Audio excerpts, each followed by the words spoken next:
Faciliter la libre circulation des acteurs économiques et culturels permettra de rendre plus dynamiques nos marchés de consommation ainsi que nos marchés de travail. C'est surtout favoriser une émulation collective indispensable à l'innovation et à la créativité. C'est dire la centralité du thème de cette 4e édition qui met en l'honneur le Maroc et la RDC, deux pays moteurs de l'intégration économique et culturelle de notre cher continent. Madame la Présidente, Mesdames, Messieurs, chères participantes, chers invités, permettez-moi du haut de cette tribune de rendre un vibrant hommage à ces femmes leaders de la plateforme Paysawa, ici présentes, et aux autres venus d'horizons différents pour leur dextérité et leur capacité de résilience qui leur ont permis d'honorer aujourd'hui cette 4e édition de la Foire internationale des produits africains, malgré les nombreux obstacles, dont le dernier en date, mais pas le moins important, est la crise sanitaire de la Covid-19. Ministère du Commerce, ministère de la Culture, de l'Assemblée nationale et tous les autres, je voudrais à tous souhaiter à la fois la bienvenue et une excellente FIPA 2023. Merci de votre attention.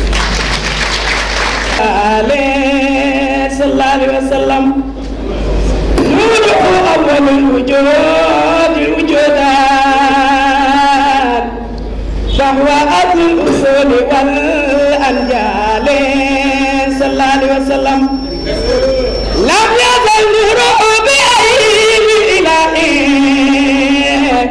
في انتقال في الكون بعد انتقال صلى الله عليه وسلم ثم أتى على الديان وتجلى نوره بعبد الإله العالي صلى الله عليه وسلم هاجقت النساء كل أموال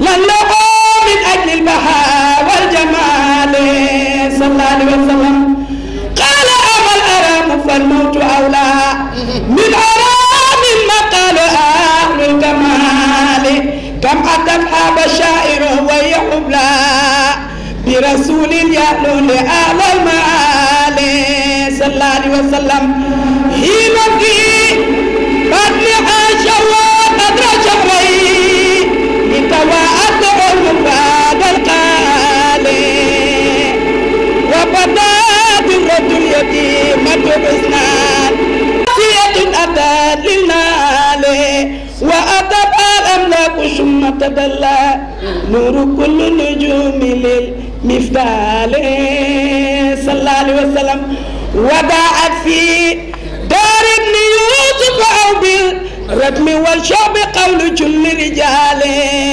نور شمسان تبسقت هنا شمسال مصطفى تنيو لاي barkeel ci ñu pare ci nekk ci suñu càmmiñ gis ko mani wala ma dem tatu la ma daw la jël tatu yi ma ko baax neena kii ni ma ko xaju bi bëggam cofeelam Sénégal président am ndam rek la bëgg neena kii ni bëgg jox kàddu gi bala nga xam nit na ko fekk ba dëkk ba mu dëkk waaye man nii peex man miy wax man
qui va être un répondant à l'État du Sénégal qui va être un répondant à tous les peuples, toutes les autorités, tous les opérateurs économiques qui souhaitent aider la population sénégalaise vivant au Mali. Et c'est comme ça que la Fédération des associations sénégalaises au Mali a vu le jour en novembre 2019.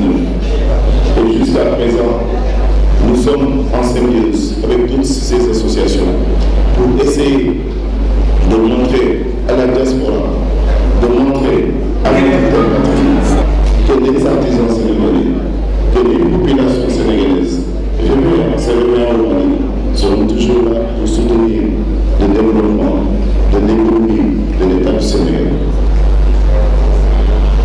Je ne pourrais pas finir sans remercier encore le peuple malien qui nous regarde. Je ne pourrais pas finir sans remercier aussi le gouvernement malien qui nous aide et dirigé par le colonel Assimi Goïta et son gouvernement. Je ne pourrais pas finir par remercier d'abord le président de la République, M. Macky Sall, qui a l'habitude de dire, je répète, qui a l'habitude de dire, et il a prouvé par ces différents groupes d'Afrique que nous venons de gagner. On ne change pas une équipe qui gagne. Mais il a oublié de préciser une chose en disant qu'on ne change pas une équipe qui gagne. Et ça, nous sommes en face du vice-président de l'Assemblée nationale. Le président a oublié de nous dire qu'on ne change pas un capitaine qui fait gagner son équipe. Nous avons besoin d'un capitaine qui gagne son équipe. L'exemple a été flagrant lors de ces Coupes du Monde. Tout le monde a déclaré Sadio Mané dans le Grand d'Afrique. Et je pense que tout le monde, autour de cette table, tout le monde au sein du Mali réclame un troisième mandat du président de la République sénégalaise.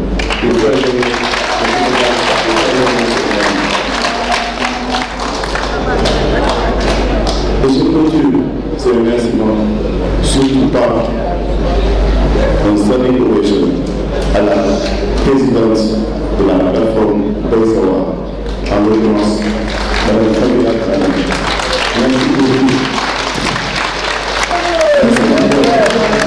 Et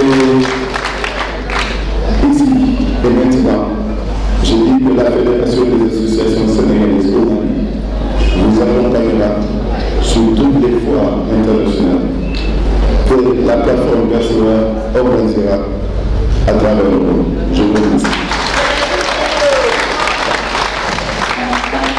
والصلاة والسلام على سيد المرسلين سيدنا محمد وعلى أشرف المرسلين. Aujourd'hui, c'est un grand honneur que je représente la délégation marocaine. Avant tout, j'aimerais bien présenter mes remerciements ici là à messieurs les ministres, messieurs les ambassadeurs, messieurs les représentants des associations, des fondations et mesdames et messieurs ici là présents. Et aussi, je tiens à remercier aussi les héros des coulisses, les gens qui sont derrière tous ces événements, et surtout un grand salut à Madame la Présidente, Madame Fabiola, que je salue énormément. Et je vais lui dire pour évoluer, pour se mettre la main dans la solidarité, dans la fraternité de ce pays, parce que, et de ce continent qui est le nôtre, c'est le continent des Africains, et c'est le moment de se mettre la main dans la main pour aller encore de plus en plus loin et être fiers de notre continent très riche. Donc, sans trop tarder, je vais encore remercier Mme Fabiola, remercier toute la présence, remercier toutes les délégations ici, là, remercier la délégation marocaine et remercier aussi la Chambre de commerce marocaine. Là, c'est là où on a lancé l'événement, c'est ce grand événement ici au Sénégal. Voilà, donc j'étais là avec Mme Fabiola en prêt et en post-réalisation. On a vu de très très bons moments.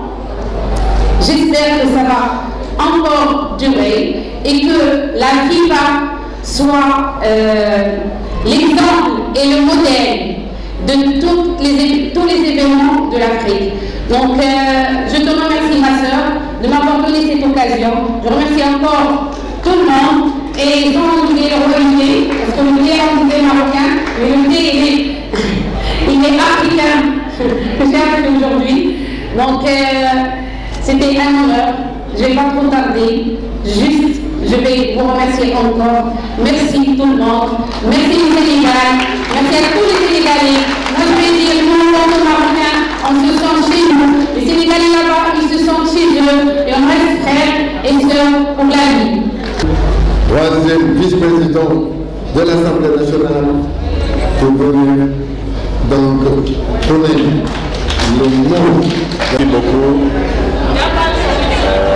Monsieur le maire de Ouakam, mon ami Abdelaziz Dieye, monsieur le représentant du ministre en charge du commerce, directeur des PME. dama fee nekkul woon dama génnoon Amadou Wade Dok sama président de l'Assemblée générale de Dakar. Le national de Dakar. Kii mooy Dr Malick Diop.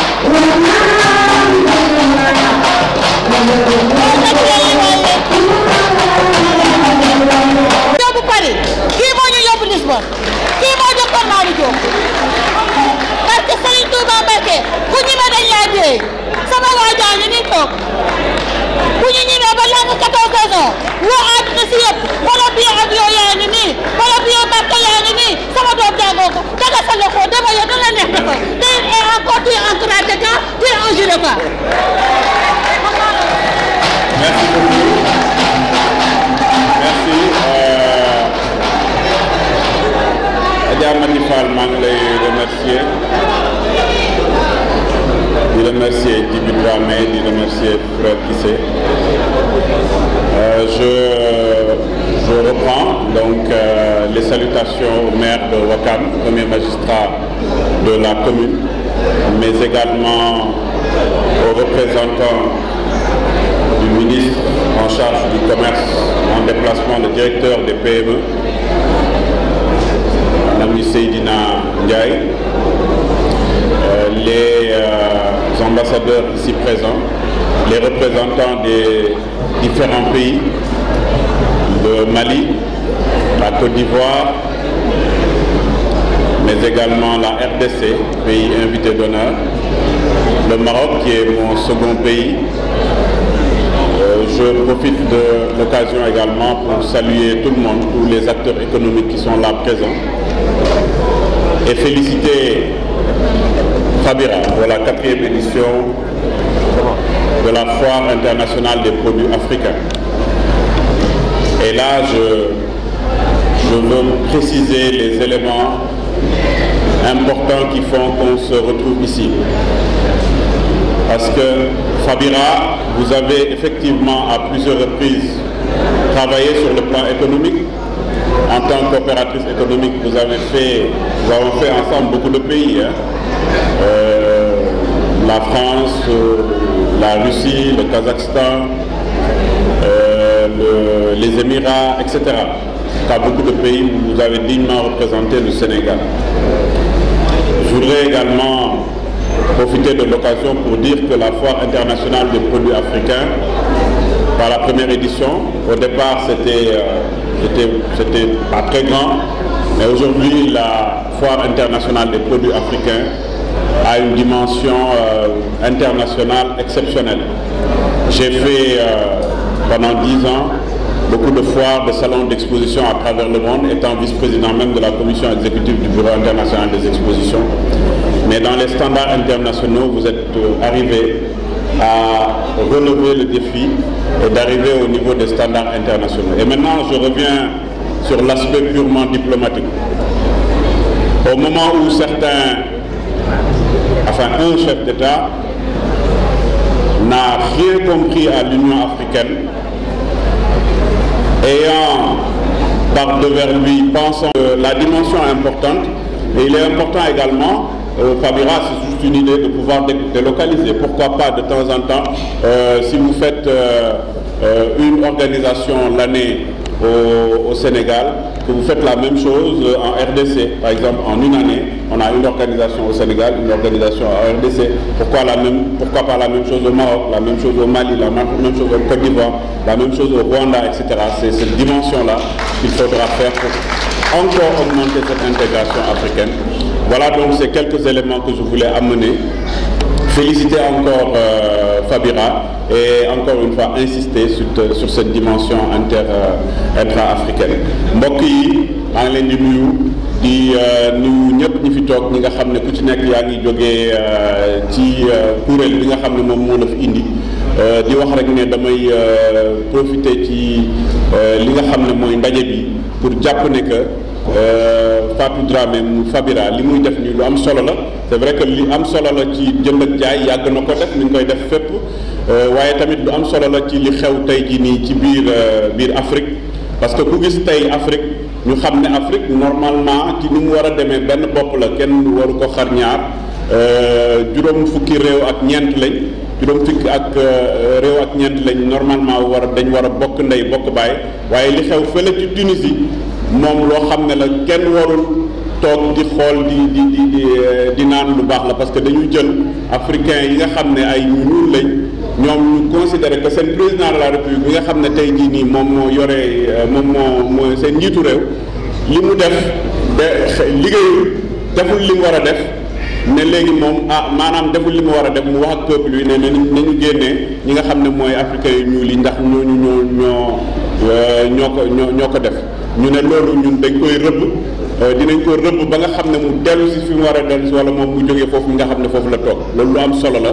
te ñun africain yëpp dañ ko war a boole parce que Afrique benn la maa ngi koy wax sànq man bi may am bac Maroc laa nekkoon boo nekkee Maroc da ngay sentir que ne yaa ngi ci réew boo xam ne nit ñi waaw ñoo bokk ndey ñoo bokk baay ñoo ay jullit lañ et cetera nga gis également réew mu mel ni Congo Côte d'Ivoire Mali et cetera ñoo bokk ndey bokk baay donc bu fekkee ne tey jii nii Fabira dafa boole ñooñu réew yooyu yëpp ñu daje fii dafay wane ne war nañ mun jënd ak jaay war nañ mun saafonte suñu biir parce que lu am solo la li xew fële ca Tunisie contraire bi moo xew fii ci Sénégal te bu ñu ko continuer ñun réewu africain yëpp bu ñu ko defee bu ñu booloo tamit lépp li nga xam ne dafay jéem a dal suñ kaw ñun ñooy dal ci seen kaw plutôt maa ngi leen di gërëm di leen sax.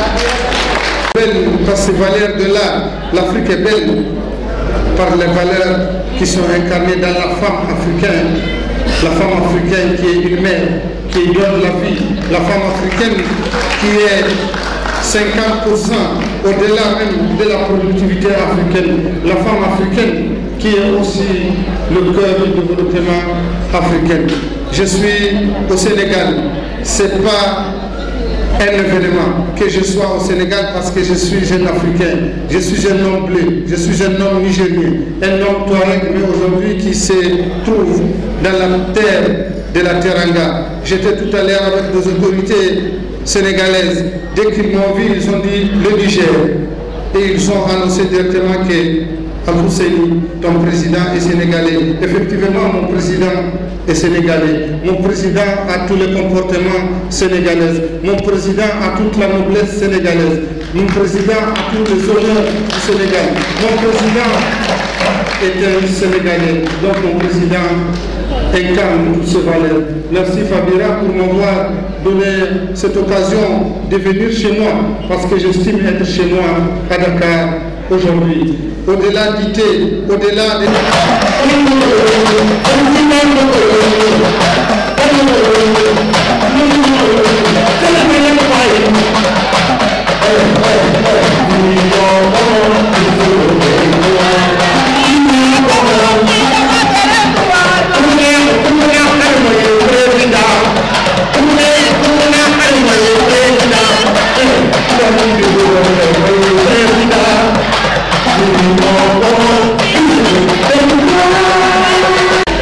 Merci, mon cher ami Djiby Dramé.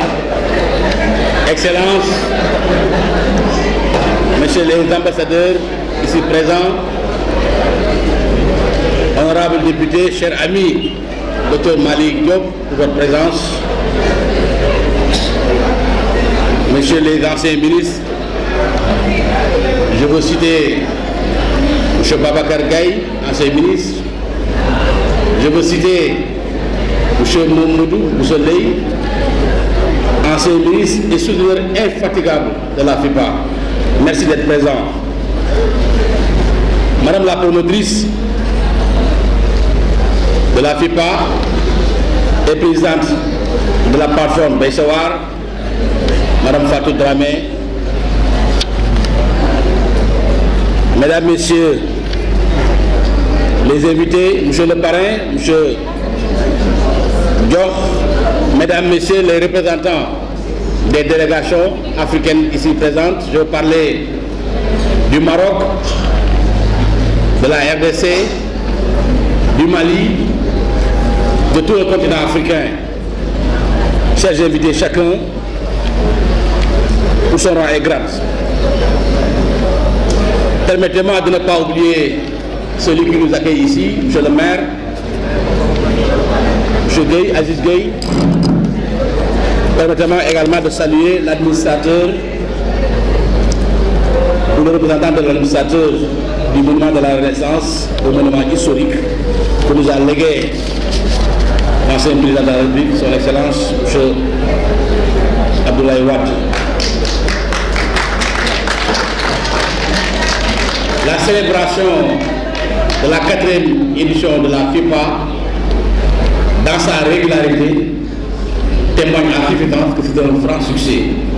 Et c'est la raison pour laquelle je voudrais, du haut de cette tribune, que tout le monde se lève pour ovationner cette dame qui s'appelle Fabira, communément appelée, affectivement appelée Fabira, parce que,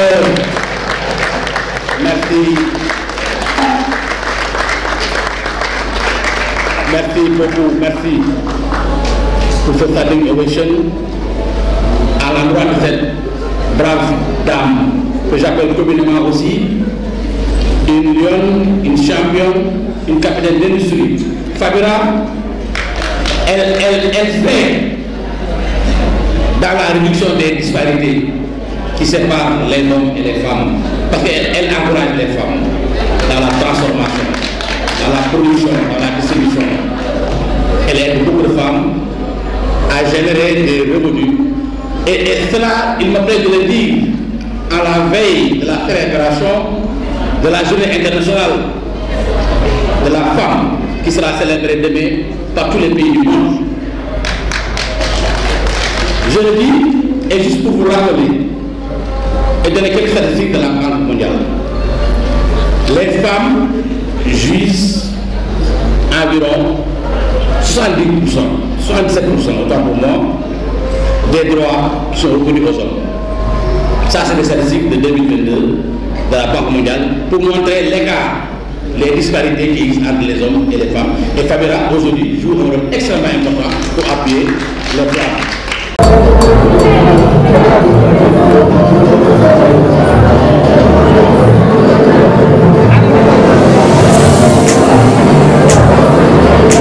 sunu gan ñu baax ñi sunu gan ñi nga xam ne dem nañoo teew foire yàgg na waaye foire bi Goussam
Merci.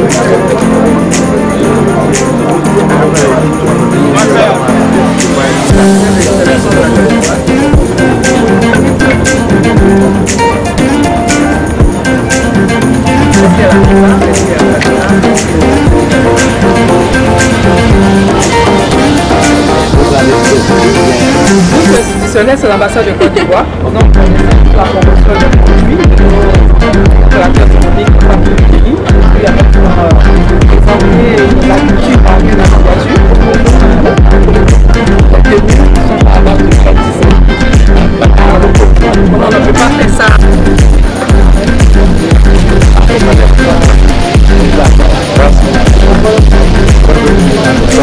Aujourd'hui, nous avons une association, une trentaine d'associations, l'association des cadres, l'association des bijoutiers, l'association des menuisiers, l'association de la communauté sénégalaise, l'association des ressortissants de Kaolack, l'association agriculture et une multitude de partenaires qui appuient la fédération des associations sénégalaises pour fédérer les Sénégalais du Mali, non seulement faciliter. Bonsoir.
le président Daouda Diallo wax dëgg yàlla boobu ba léegi ñu ngi ànd di xàccandoo di dóorandoo ma gis ci moom nag jàmbaar gis ci moom muy l'homme de social moo tax ma ne kii dañoo war a ànd rek booloo nekk benn pour réussir li nga xam ne tey moom la ñu war a œuvrer ici et d'ailleurs pour vraiment développer le continent mais aussi développer notre cher pays.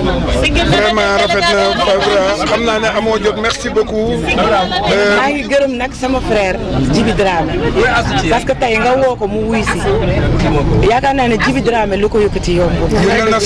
waaw li ko yëkkati yombul waaye FIPA dafa doon la nga xam ne saa yu ñu nee FIPA rek Djibi Dramé day bàyyi léppam dafa jógee voyage dagg voyage am ñëw uniquement pour président Daouda Diallo kon Djibi merci beaucoup jërëjëf. au nom de FASEM man maa ngi lay remercier bu baax. merci beaucoup. nekk fii ci locaux yi ngeen jot a visité ñaata stand la. waaw stand yi nag daaw ñu ngi amoon 185 stand ñu amoon presque plus de 1000 entreprises waaye ren yaakaar naa ne am nañu 250 stand 250 yooyu stand bu nekk mi ngi abrité ay ñetti entreprise wala ba 5 sax donc ñu ngi koy sant yàlla di remercier aussi l'État du Sénégal parce que le COSEC a accompagné plus de 40 entreprises l'APDA a accompagné plus de 20 entreprises l'APDA a accompagné plus de 25 entreprises kon loolu sant yàlla la chambre de commerce mi ngi fi pour wax ne képp ku nga xam ne mi ngi œuvrer dans l'informel ñëwal fii ci foire internationale des produits africains pour nga mën a formel mën a ñoŋal li nga xam ne moom ngay liggéey mais aussi mën a nekk parmi les futurs champions du Sénégal et du consommé local.